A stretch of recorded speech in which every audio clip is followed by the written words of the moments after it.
It was the end of the school year in 1980. The excitement of summer break was just around the corner, with only 3 days left. My brothers and I had transformed our new barn into the ultimate playhouse, complete with a ping-pong table, pool table, and a room dedicated to cards and darts. It was our personal haven, a place where we felt invincible. That night, my friend was staying over to enjoy the new playhouse. We had big plans to stay up all night, bouncing between games and activities.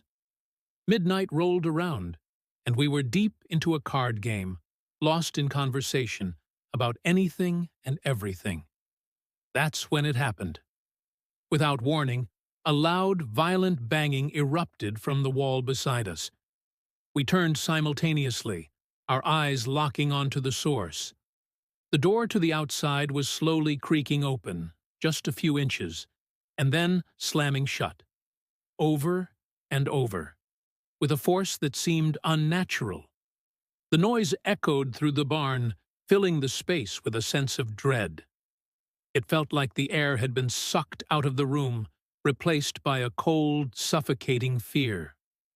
We stared at each other, wide-eyed and paralyzed with terror, the cards forgotten on the table.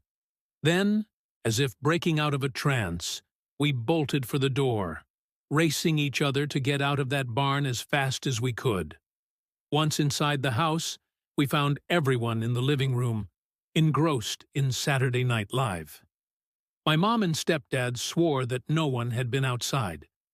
Desperately, I tried to rationalize what had happened, convincing myself it was a prank by one of my brothers. But deep down, I knew something was wrong. Determined to find an explanation, I grabbed a flashlight and convinced my friend to come back with me to investigate. We retraced our steps to the outside door, expecting to find tracks or some sign that someone had been there. But what we found instead made my blood run cold.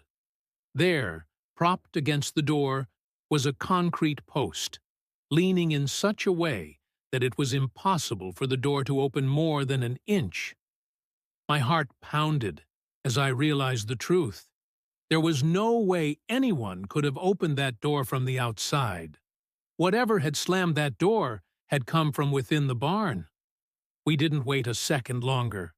My friend sprinted back to the house and immediately called his mom to pick him up. He was too terrified to spend another moment in that place, and honestly, so was I. That barn was unlike any place I had ever experienced. A place where the line between reality and the supernatural blurred. And while the slamming door was terrifying, it was far from the most horrifying thing that ever happened in that barn. But that's a story for another time.